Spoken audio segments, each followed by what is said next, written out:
Harry lay in his dark cupboard much later, wishing he had a watch. He didn't know what time it was, and he couldn't be sure the Dursleys were asleep yet. Until they were, he couldn't risk sneaking to the kitchen for some food. He'd lived with the Dursleys almost 10 years, 10 miserable years, as long as he could remember. Ever since he'd been a baby and his parents had died in that car crash. He couldn't remember being in the car when his parents had died. Sometimes when he strained his memory during long hours in his cupboard, he came up with a strange vision, a blinding flash of green light and a burning pain on his forehead. This, he supposed, was the crash, though he couldn't imagine where all the green light came from. He couldn't remember his parents at all. His aunt and uncle never spoke about them, and of course he was forbidden to ask questions. There were no photographs of them in the house. When he had been younger, Harry had dreamed and dreamed of some unknown relation coming to take him away, but it had never happened. The Dursleys were his only family, yet sometimes he thought, or maybe he hoped, that strangers in the street seemed to know him. Very strange strangers they were, too.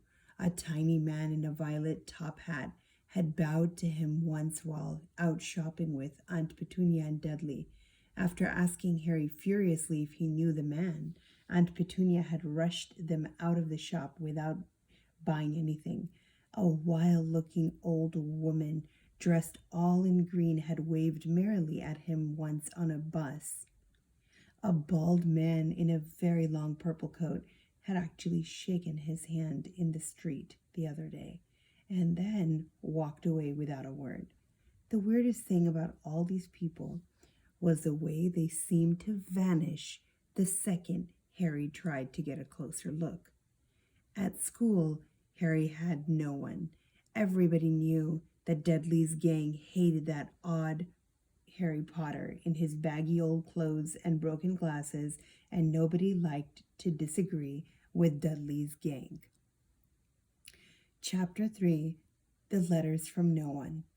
The escape of the Brazilian boa constrictor earned Harry his longest ever punishment.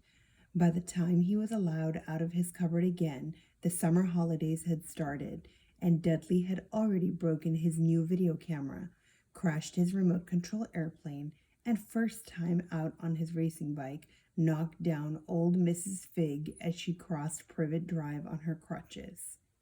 Harry was glad school was over, but there was no escaping Dudley's gang, who visited the house every single day. Pierce, Dennis, Malcolm, and Gordon were all big and stupid, but as Dudley was the biggest and stupidest of the lot, he was the leader. The rest of them were all quite happy to join in Dudley's favorite sport, Harry hunting. This was why Harry spent as much time as possible out of the house, wandering around and thinking about the end of the holiday, where he could see a tiny ray of hope. When September came, he would be going off to secondary school, and for the first time in his life, he wouldn't be with Dudley. Dudley had been accepted at Uncle Vernon's old private school, Smeltings. Pierce Polkiss was going there too. Harry, on the other hand, was going to Stonewall High, the local public school. Dudley thought this was very funny. They stuff people's heads down the toilet the first day at Stonewall, he told Harry. Want to come upstairs and practice? No thanks, said Harry. The poor toilets never had anything as horrible as your head down it. It might be sick. Then he ran before Dudley could work out what he'd said. One day in July, Aunt Petunia took Dudley to London to buy his Smeltings uniform, leaving Harry at Mr. Figg's. Mr. Figg wasn't as bad as usual. Mrs. Figg wasn't as bad as usual. It turned out she'd broken her leg tripping over one of her cats, and she didn't seem quite as fond of them as before. She let Harry watch television and give him a bit of chocolate cake that tasted as though she'd had it for several years. That evening, Dudley paraded around the living room for the family in his brand new uniform. Smelting's boys wore maroon tailcoats, orange knickerbockers, and flat straw hats called boaters. They also carried knobby sticks used for hitting each other while the teachers weren't looking. This was supposed to be good training for later life. As he looked at Dudley in his new knickerbockers, Uncle Vernon said gruffly that it was the proudest moment of his life. Aunt Petunia burst into tears, and she couldn't believe it was her ickle Dudleykins. He looked so handsome and grown up. Harry didn't trust himself to speak. He thought 2 of his ribs might already have cracked from trying not to laugh. There was a horrible smell in the kitchen the next morning when Harry went in for breakfast. It seemed to be coming from a large metal tub in the sink. He went to have a look. The tub was full of what looked like dirty rags swimming in gray water. "What's this?" he asked Aunt Petunia.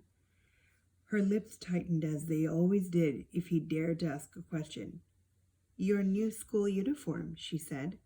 Harry looked in the bowl again.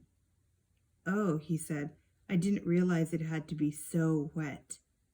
"Don't be stupid," snapped Aunt Petunia. "I'm dyeing some of Dudley's old things gray for you. It'll look just like everyone else's when I'm finished." Harry seriously doubted this, but thought it is best not to argue. He sat down at the table and tried not to think about how he was going to look on his first day at Stonewall High. Like he was wearing bits of old elephant skin, probably. Dudley and Uncle Vernon came in, both with wrinkled noses because of the smell from Harry's new uniform. Uncle Vernon opened his newspaper as usual, and Dudley banged his smelting stick, which he carried everywhere on the table. They heard the click of the mail slot and a flop of letters on the doormat. "Get the mail, Dudley," said Uncle Vernon from behind his papers. "Make Harry get it." "Get the mail, Harry." "Make Dudley get it."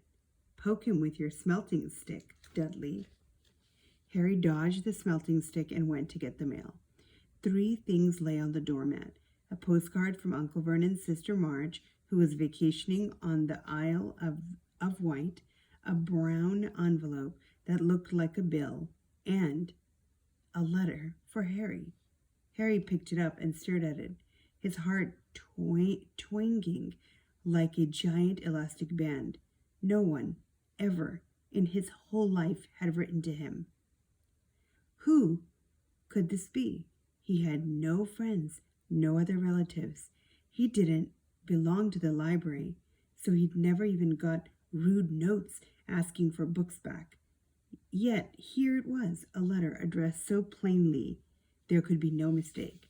Mr. H. Potter, The Cupboard Under the Stairs, 4 Privet Drive, Little Winging, Surrey. The envelope was thick and heavy, made of yellowish parchment, and the address was written in emerald green ink. There was no stamp. Turning the envelope over, his hand trembling, Harry saw a purple wax seal bearing a coat of arms, a lion, an eagle, a badger, and a snake surrounding a large H. "Hurry up, boy," shouted Uncle Vernon from the kitchen. "What are you doing? Checking for letter bombs?" He chuckled at his own joke. Harry went back to the kitchen, still staring at his letter. He handed Uncle Vernon the bill and the postcard, sat down, and slowly began to open the envelope.